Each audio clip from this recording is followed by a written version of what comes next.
사실 옆에 이게 지금 나오면 안 되는데 나와가지고 네 재밌는 저 나름대로 재밌게 해보려고 했는데 이게 다 스포일러를 당해버렸네. 네. 안녕하세요. 취업을 준비하는 히치하이커를 위한 안내서라는 제목으로 여러분과 취업 특강 네, 식의 개념으로 한번 좀 생각을 해왔습니다. 네, 저는 지금 보시면 앞에 저를 보시면 아시겠지만 좀 수염도 기르고 약간 도인입니다. 여기 어딘지 아시는 분 계세요? 몽골 나왔고요. 네, 명언이 안 돼요. 네, 제가 얼마 전에 터키를 다녀왔거든요. 카파도키아에서 찍은 겁니다. 제가 좀 수련을 좀 좋아하고요. 도인 소리를 좀, 몽골리안 뭐 이런 얘기 듣고, 또 뭐였지, 네팔의 수도승 같다라는 얘기도 좀 듣고 그러는데요. 최근에는, 네, 이렇게, 그냥 좀 공기 좋은 데서는 이런 게, 네, 1시간 정도씩 떠있고 그래요. 네, 네, 여기서 시범을 좀 보이고 싶은데 공기가 안 좋아가지고 안 될 것 같아요. 어쨌든 저는 그 프론트엔드 개발을 하고 현재 한 7년 차 하고 있는 프론트엔드 개발자고요. 현재 NC소프트에서 사내 메신저 앱을 만들고 있습니다. 슬랙이랑 비슷한 거 만들고 있어요. 슬랙 짝퉁입니다. 근데 앞으로 이제 취업 얘기를 하기 위해서는 제 이력을 좀 설명을 드리고 제가 알고 있는 지식은 이런 이력 때문에 이런 포인트에서 이렇게 말씀을 드린다라는 걸 좀 이해를 시킬 필요가 있어서 이력에 대한 소개를 좀 하고 시작을 하겠습니다. 저는 일단 비전공자고요. 물리학과를 나왔고요. 27살에 졸업을 해서 그 다음부터 많은 방황을 했어요. 물리학을 공부해놓고 33살까지 일은 하나도 안 하고 공부한답시고 여기저기 돌아다녔어요. 뭐 밴드도 했다가 뭐 그 의전원, 치전원 이런 거 준비도 해봤다가 포기하고 로스쿨도 준비를 했다가 로스쿨은 재수 끝에 들어가서 또 로스쿨에서 있다가 학교를 잘렸어요. 공부를 못 해가지고. 네, 그게 33살까지 그렇게 경력이 아무것도 없는 상태로 방황의 시간을 보냈습니다. 33살 1월 달에 잘리고 나서 그 다음에 그 법 공부하는 게 아까워가지고 그걸 가지고 또 좀 살려보겠다고 노무사 준비를 했는데 노무사도 또 6개월 하다가 포기하고요. 그렇게 포기만 한 인생을 33살까지 살았습니다. 그러다가 자살 생각까지 하고 막 이랬었거든요. 그러다가 우연히 취업 성공 패키지라고 하는 그런 광고 판넬을 보고서 마지막 지푸라기라도 잡는 심정으로 거기를 가서 그 취업과 관련한 뭐 그거를 해주는 공무원 바지가랑이를 붙잡고 선생님 저 제발 취업하게 해주세요 했는데 그분이 그렇다면 이 수업을 들어라 라고 해가지고 네. 네. 그분의 그 성견 지명과 뭐 약간 그 하늘에서 내려온 그런 빗줄기 같은 그런 성광을 받고서 HTML, CSS 수업을 들었습니다. 그 전에 컴퓨터가 뭔지도 몰랐거든요. 근데 딱 학원을 딱 들어갔는데 HTML에 대한 설명을 1시간 딱 듣는 순간에 몸에 전율이 오면서 세상에 이렇게 재밌는 게 있냐. 정말 재밌어가지고 그 학원이 1달 반 과정이었거든요. 10월 달에 들어갔는데 12월 중순에 이제 학원 수료를 하고서 바로 1월 달에 취직을 했습니다. 그때는 당시에 웹퍼블리셔라고 하는 명칭이 있었고 지금도 약간 그런 명칭이 쓰이고 있는 데들이 있는 것 같은데 바로 취업을 성공했어요. 그 다음부터 계속 재밌어서 자바스크립트 공부를 계속 하다가 강의도 하고 막 이러다가 36살에 이제 프론트엔드 개발자로 직종을 변경해서 지금은 계속 프론트엔드 개발자로 일을 하고 있습니다. 네, 현재 나이는 39이고 나이를 밝히려는 게 아니라 이렇게 되게 늦게 시작을 했다라는 걸 보여드리려고 했고 그냥 현재 연차 대충 가늠하실 수 있게 말씀을 드린 거예요. 네, 좀 안 믿기시죠? 얼굴이 39이라고 하니까 낮은 쪽이든 높은 쪽이든 안 믿기시죠? 네, 그렇다고 해주세요. 네, 그냥 왜 이력을 소개했는지 이제 좀 아시겠죠? 저는 비전공자고 컴퓨터랑 아무런 상관없는 일을 하다가 학원도 사실 2달밖에 안 다녔는데 바로 이 일을 시작을 하게 됐고 그 일을 하던 중간에 또 직종을 변경을 할 수가 있었어요. 그만큼 뭐 그렇긴 하지만 초반에는 여러분들보다 제가 컴퓨터에 대한 지식이 더 없었을 거예요. 이 일을 시작한 이후로. 그래도 그 후로 계속 공부를 하면서 좀 그런 걸 따라잡은 부분들이 있기 때문에 어떤 좀 도움이 될 수 있는 부분이 있다고 분명히 생각을 해서 네, 이런 이력을 소개해 드리고 시작을 하겠습니다. 네, 맞아. 이걸 얘기를 하려고 했는데 아까 명호님이 소개를 해주셨지만 저도 한번 홍보를 하고 가자는 차원에서 강의도 하고 있고요. 오프라인에서 강의를 했었고 온라인에 인프런이라고 하는데 강의도 올라와 있습니다. 네, 왼쪽이 인프런 사이트에 있는 제 강의이고요. 자바스크립트 강의랑 에크만스크립트 6 이후에 대한 강의 2가지가 올라와 있고요. 최근에 책을 또 썼습니다. 코어 자바스크립트라고. 호랑이 디자인 이쁘게 나와가지고 실제로 보시면 저게 이게 그냥 흰색이 아니고 빛이 비치면 이렇게 반짝반짝 빨간색, 보라색 막 변해요. 되게 이뻐요. 표지만 보고 소장 가치가 있다고 생각하실 거예요. 네. 네, 책 얇습니다. 200페이지 정도 되고요. 홍보 이 정도로만 할게요. 네. 사실 제가 드리려는 말씀에는 이게 95%라고 해도 과언이 아닌 것 같아요. 자기객관화. 자기객관화를 잘 하는 것이 여러분의 취업, 그리고 앞으로의 어떤 개발자로서의 삶에 굉장히 중요한 지표가 될 것이다 라고 생각을 해서 이 주제를 가지고 왔습니다. 그 전에 제가 좀 알아야 될 게 있는데 여러분이 지금 여기 계신 분들이 전부 프론트엔드 개발자가 되기를 원하시는 건가요? 아닌가요? 백엔드도 계신가요? 저 한번 손 좀 들어보실래요? 나는 프론트엔드 개발자로 취업을 희망하고 있다. 높이. 저 좀 파악 좀 하게요. 빛이 너무 눈부셔서. 좀 넘나는 거. 나 백엔드. 저 들고 내리지 마세요. 저 파악이 안 돼요. 봅시다. 모르겠다. 아까 백엔드 드셨잖아요. 둘 다 드셨어요? 둘 다. 그러면 어느 쪽이 되든 시험만 시켜주세요. 네, 알겠습니다. 전반적으로 프론트가 더 많이 계시니까 제가 좀 마음 편하게 얘기를 할 수 있을 것 같긴 하네요. 왜냐면 제가 백엔드 잘 모르거든요.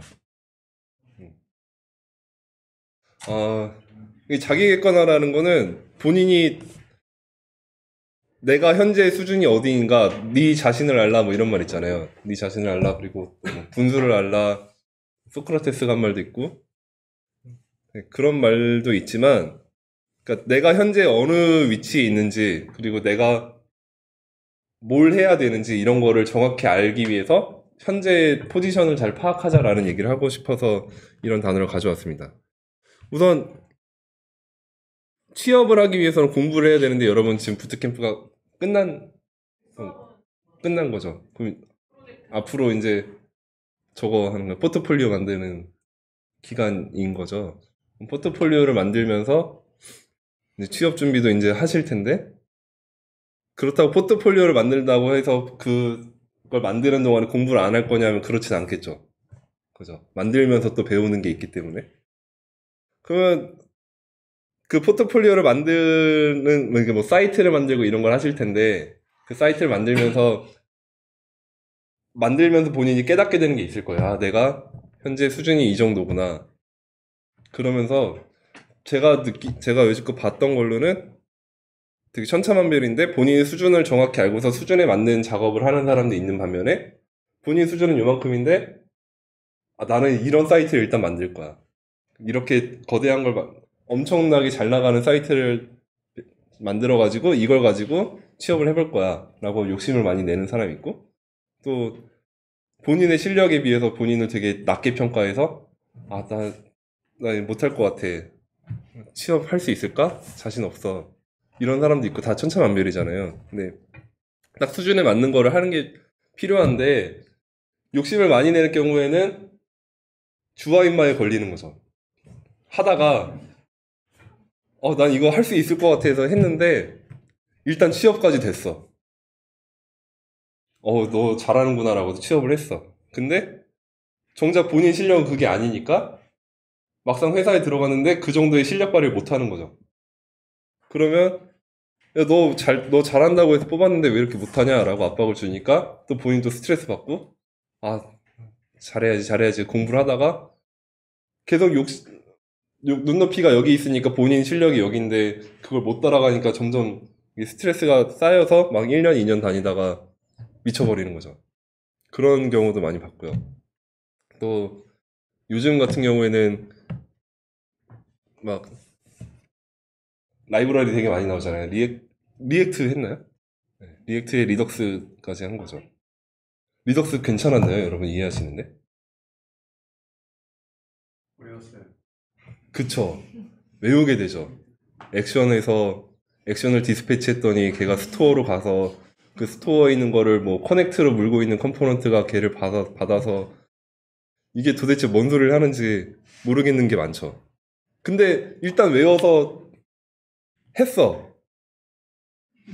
외워서 굴러가는 사이트를 만들었어. 여러분이 앞으로 이제 좀 포트폴리오 그걸 만들 건데 만들고 나서 이게 도대체 내가 만든 게 맞나 싶은 생각이 들게 될 거예요. 그러면 계속 하다 보면 이해를 하는 순간이 올 텐데 그 순간이 오기 전까지는 자신이 없는 거지 계속 스스로 위축되고 그런 상태가 될 거예요. 그래서 이게 공부를 많이 하고 요즘 이게 대세다라고 하니까 그걸 따라가는 거는 어쩔 수 없는 부분이 있지만 리액트에서 리덕스가 약간 그런 개념이지만 그걸 하면서도 나는 이걸 아직 정확히 알고 있는 건 아니니까 내 수준에서 이 정도를 다 할 수 있다라고 자신 있게 말할 수는 없을 것이고 그냥 이걸 해봤다라는 정도로만 소개를 하고 들어가는 것이 오히려 안전할 수도 있다라는 것도 생각을 해봐야 되는 거예요. 예를 들자면 또 물론 이제 신입으로 들어갈 때 신입사원들이 요즘 취직이 워낙 안 되니까 나 이것도 할 줄 알고 저것도 할 줄 알고 다 할 줄 알아요 라고 좀 뻥튀기를 하는 것도 필요는 하죠. 뻥튀기를 할 때도 이게 케바케이긴 한데 회사에서도 알죠. 이 사람이 뻥튀기 했구나. 그러니까 좀 뻥튀기를 해서 가는 것도 좋긴 좋아요. 무슨 말을 하고 싶은 건지 저도 모르겠습니다. 근데 아무튼 그냥 본인의 그걸 잘 알자 라는 얘기를 하고 싶었고요. 주화인마에 걸리지 않는 것이 중요하다라는 얘기입니다. 그래서 하고자 하던 얘기가 아까 리액트가 지금 대세니까 리액트를 하지만 뷰 나와 있고 앵귤러 나와 있고 또 뭐 요새 스벨트 뭐 그런 것도 나오고 되게 새로운 것이 계속 나와요. 계속 나오는데 지금 리액트에서 리덕스를 여러분이 공부를 해서 조금 알 것 같은 느낌적 느낌을 받고 어느 정도 이해가 됐다 싶은 수준이 오르고 나면은 그 다음에 모백스에 있는 모백스 스테이트 트리를 공부하기에도 좀 수월해지는 부분이 있고 플럭스 공부하기에도 수월하고 뭐 다른 MVC 패턴 같은 거 공부하는데 비슷한 부분들이 생기는 시점이 와요. 그러면 이것이 진리로구나 라고 하는 약간 그런 어떤 핵심적인 부분을 파악할 수 있는 시점이 올 거예요. 그러고 나면은 다른 걸 공부하기가 되게 수월해져요. 근데 그걸 처음 공부한 부분을 제대로 이해가 안 되는 상태에서 뭐가 새로 나오니까 난 이거 팔로우 빠르게 해야 돼 라고 계속 앵귤러 새로 나왔네? 어떡해 뷰가 또 나왔어 어떡해 되게 조바심 내면서 공부를 하다 보면은 진짜 2년 3년 못 가요. 제가 그랬어요. 초반에 진짜 미치는 줄 알았어요. 너무 힘들어서. 아까 그 앞전에 강의해주신 분이 발표해주신 분이 뭐 프론트엔드의 로드맵 이런 거 보여줬잖아요. 그거 보고 있으면 내가 저기서 아는 게 뭔가 해보면 저도 몇 개 안 되거든요. 근데 알아야 된다라고 하니까 초반에 막 조바심이 나고 저거를 다 알아야만 내가 취직할 수 있을 것 같고 그런 생각이 들었던 시절도 있죠. 그렇진 않은 것 같아요. 일단 이 얘기는 넘어가서 나중에 다시 해도 되긴 하는데, 그냥 두서없이 저는 말발로 풀려고 뻗으려고 온 거니까 지금 생각난 게 말씀드릴게요. 아, 취직이 힘든 시절이잖아요. 저 때도 힘들었는데 여러분은 더 힘들 거라고 생각이 돼요.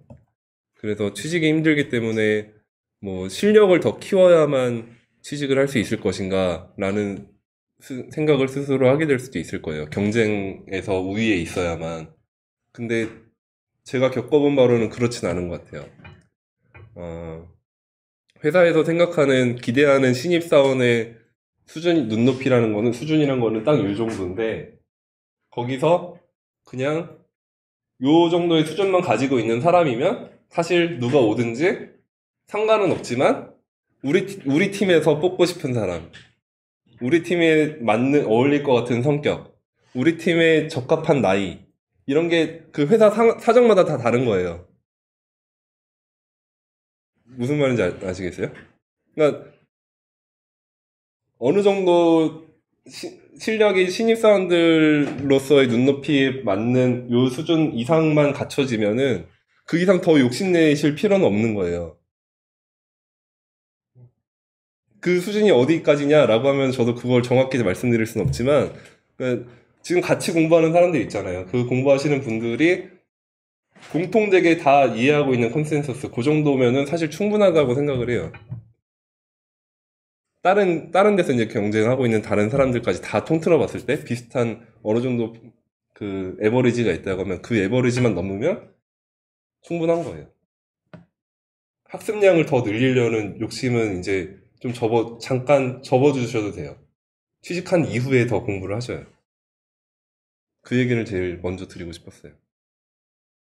근데 그러면 취직이 안 되는데요? 라고 하면, 아니, 어떻게 해도 취직은 안 돼요. 지금 어려운 시절이에요. 그냥 나한테 맞는 회사를 찾는 게 중요한 거예요. 그 운이에요, 정말. 운이 없다고 해서 내가 실력이 없기 때문에 취직이 안 된다라고 생각하지 말라는 말씀을 드리고 싶은 거예요.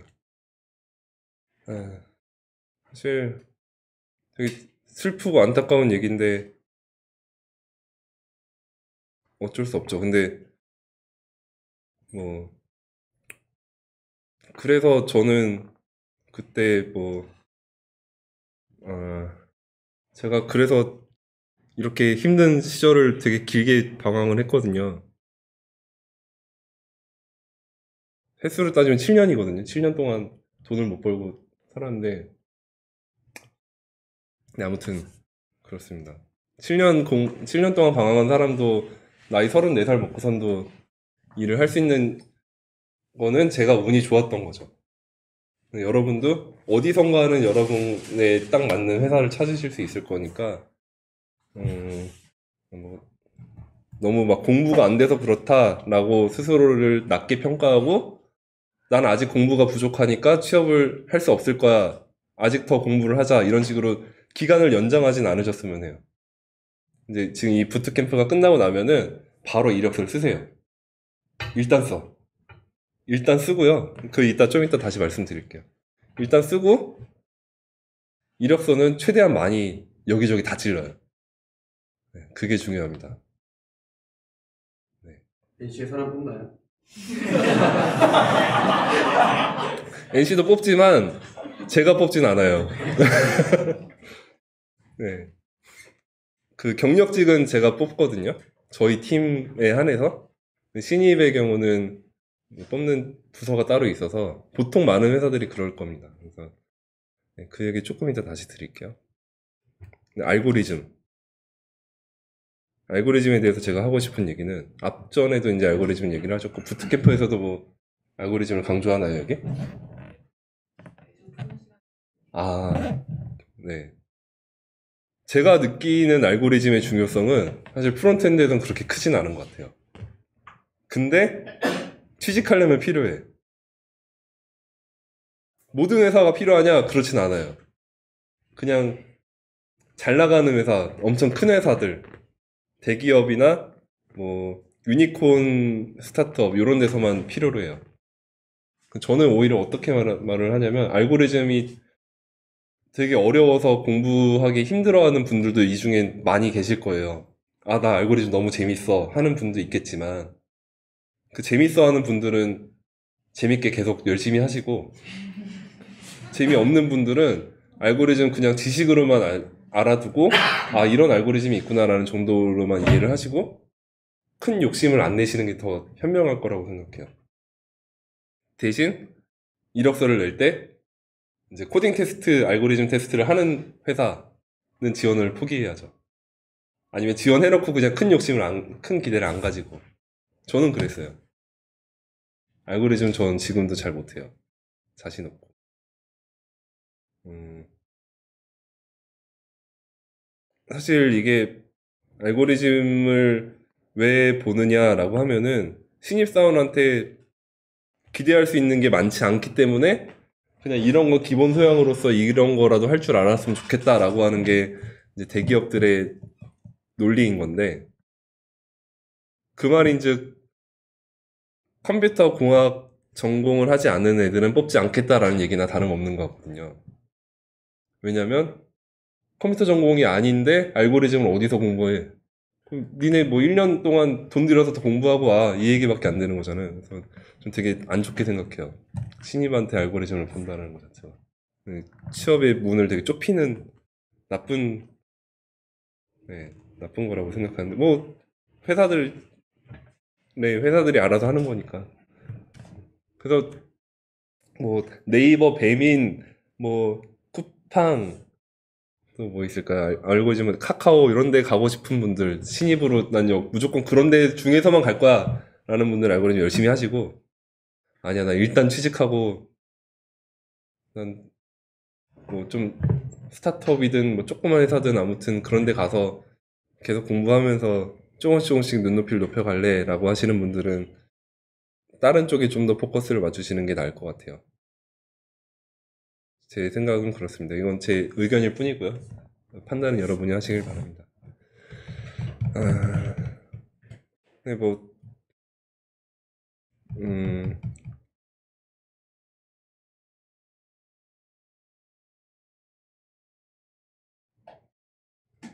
근데 기본적인 건 아는 게 좋긴 하겠죠. 네, 물어봤을 때 대답은 할 수 있을 정도는 알아주시는 게. 일단 요거는 그렇습니다. 알고리즘도 제가 하려던 얘기는 그거예요. 주화인마에 걸리지 않게 본인이 잘 조절을 하는 게 좋겠다. 이것도 공부하려면 끝이 없거든요. 뭐 이진정렬이니 뭐 이진정렬 뭔지도 모르겠고 저는 어떻게 하지? 시간 복잡도 공간 복잡도 이런 거 하나도 모르는데 잘 살고 있어요. 큰 회사 이직하는데 문제 없고요. 다만 신입일 때만 힘든 거야. 신입일 때 코딩 테스트가 너무 빡세. 경력들은 오히려 코딩 테스트 안 보는데 되게 많거든요. 아무튼 그렇습니다. 근데 백엔드 하시는 분들은 아마 반드시 알아야 될 거예요. 네, 제가 알기론 그래요. 백엔드 쪽이 좀 더 알고리즘에 니즈가 많은 걸로 알고 있습니다. 취직하는 방법, 이게 본격적으로 말씀드리려던 부분이 이건데, 아까 제가 그 부트캠프 끝나고 나면은 바로 이력서 쓰라고 했잖아요. 이력서를 쓰신 다음에 어떻게 하냐면, 요즘 취업 사이트 유명한 게 뭐가 있죠? 자코리아, 사람인, 그 다음에, 네? 로켓펀치, 또, 원티드, 또, 뭐, 링크드인. 찾을 수 있는 건 다 찾아요. 다 찾고, 거리 뭐, 따져봤을 때, 뭐, 본인이 생각하는 거리 기준이 있으면 그 거리 내에 속하는 회사는 다 넣으세요, 그냥. 나 봤을 때 뽑는 연차가 예를 들어 3년에서 7년 이런 경력증만 뽑는다. 넣으세요. 15년 차 뽑는다. 넣으세요. 웃기죠? 이게 무슨 소린가 싶죠? 왜냐면 신입을 뽑는 회사가 없어요. 찾아보시면 아실 텐데 신입을 뽑는 회사가 정말 없어요. 10개 될까 말까야. 그럼 뭐 신입사원은 뭐 어떡하라고. 그죠? 경력을 쌓을 수 있어야 경력 사원이 되죠. 근데 신입을 안 뽑는데 어떻게 경력을 쌓아. 이게 되게 웃긴 시스템인데 그러니까 어쩔 수 없이 넣으라는 말씀을 드리는 건데 이런 얘기 어디 가서도 안 해줄 거예요. 저만 하는 것 같아요. 제가 겪어본 바로는 뭐냐면 제가 취직된 케이스가 딱 그런 거였어요. 저는 이력서를 나이가 많았으니까 취직을 빨리 하고 싶어가지고 다 넣었어요. 한 300개 넣었어요. 근데 나이가 많으니까 면접을 보러 오라는 회사가 딱 2군데였어요. 300개 넣었는데 2군데. 2군데 갔는데 첫 번째 회사는 딱 회사의 문을 여니까 담배 연기가 훅 나오는 그런 회사였어요. 내가 여길 가도 되나? 나는 진짜 이러면서 들어가가지고 딱 들어갔더니 저쪽에 구석에 지금 저기 수영기 있는 저분 포즈로 딱 앉아가지고 저 포즈로 딱 이렇게 담배를 딱 꺼내놓은 채로 앉아가지고 오셨어요. 그 저한테 면접실 가서 앉아있더라고 하더니 1분 있다가 종이컵 2개를 들고 오는 거예요. 왜 종이컵이 2개일까 했는데 하나는 그 믹스 커피가 들어있고 하나는 얇게 물이 들어있는 채로 들어오더니 담배 피시면 피고 있으라고 저한테 재떨이로서 종이컵 2개를 가져온 거예요. 여기를 면접을 볼까 말까 나갈까 말까 하다가 결국 끝까지 보고는 나왔는데 나오고 나니까 담배 냄새가 찌들어가지고 제가 정말 자괴감 들고 괴로웠어요. 내가 죽어야 되는구나. 그랬는데 2번째 회사는 또 신기하게도 그 2번째로 면접 보러 간 회사가 신입을 뽑는 회사가 아니었어요. 10년 차 이상을 지원하라는 회사인데 저를 부른 거예요. 갔더니 왜 불렀냐면은 이번에 10년이 넘는 사람을 뽑을 건데 뽑았는데 뽑고 나니까 저도 괜찮을 것 같아. 이 사람이랑 잘 맞을 것 같아. 10년 차인 사람이랑 이 사람이랑 붙여서 같이 일하면 잘 키워올 수 있을 것 같아. 이런 기대가 드니까 저를 일단 불러본 거예요. 불러봤더니 나이도 좀 있어서 이 사람이 좀 진중해 보이고 10년 차인 사람이 또 같이 또 와서 보니까 잘 어울릴 것 같고 그래서 그냥 TO가 없었지만 신입의 TO를 하나 늘려서 그냥 뽑은 거예요. 저는 그렇게 해서 뽑혔어요. 안 그랬으면 저는 이 일을 못하고 이 세상에 없었을지도 몰라요. 그렇게 맞는 회사가 그냥 딱 생긴 거예요. 기적처럼. 여기저기 다 찌르다 보니까. 기회는 스스로 만드는 거다라는 말도 있지만 그 기회가 제가 노력하지 않았으면 안 생겼을 기회인 거죠. 그쪽에서 뭐 이 사람이랑 한번 면접 봐야겠다라는 생각을 해주는 회사가 없었으면은 저도 그 기회가 생기지 않았겠죠. 그러니까 아까도 좀 그런 맥락에서 드린 말씀이긴 하지만 맞는 회사를 찾는 게 중요하죠. 운인데 그 운을 스스로 제한하지 마시라는 취지에서 일단 다 넣으라는 얘기를 드린 거예요. 아셨죠? 그러고 나서 또 한 가지 좋은 이유가 있어요. 이렇게 이력서를 다 넣으면 좋은 이유가 면접 준비가 돼요. 무슨 말이냐면 저는 준비가 안 됐죠. 2군데밖에 안 됐으니까. 근데 여러분 중에 이제 좀 젊고 피부 탱글탱글하고 이제 그런 여러분 젊은 분들께서는 이력서를 그렇게 많이 넣다 보면은 면접 보러 오라고 연락을 많이 받을 거예요. 예를 들어 뭐 한 10군데 받았다고 해봐. 근데 그 10군데 중에 마음이 1도 없는 회사부터 그러니까 점수를 매길 수 있잖아요. 나 이 회사 꼭 가고 싶어. 이 회사 이 정도면 괜찮겠다. 여기는 내가 가야 될까? 여긴 진짜 가기 싫어. 이런 회사들 이렇게 레벨링 할 수 있잖아요. 그런데 마인드셋이 달라지죠. 그러면 내가 가기 싫은 회사에 면접 보러 갈 때랑 꼭 가고 싶은 회사에 면접 보러 갈 때랑 마음이 다르잖아요. 근데 가기 싫은 데 가서 면접을 일단 보면은 질문 나오는 게 대충 유추가 되는 거죠. 학습이 되는 거예요. 생생한 연습이 되는 거죠.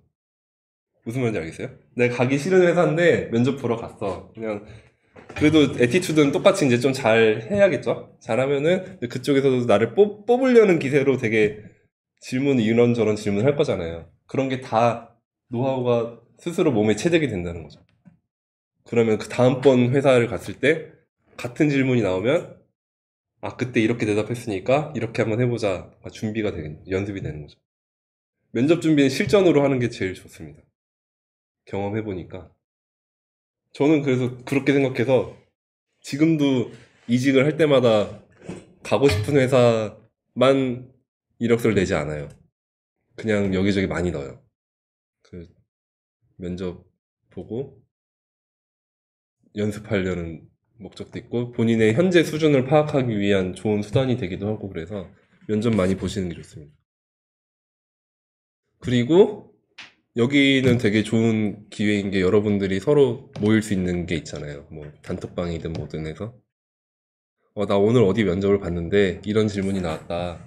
이런 거 서로 공유를 해주고 그런 걸로 같이 준비를 하시면 좋을 것 같습니다. 네, 그래서 얘기가 좀 두서없고 되게 왔다리 갔다리 했지만 하려는 얘기는 이거가 전부였습니다. 자기 객관화를 먼저 하시고 본인 수준에 맞는 눈높이에서 연습을 하시고 욕심을 좀 내려놓으셔도 된다. 욕심은 앞으로 천천히 평생 쭉 부리시면 됩니다.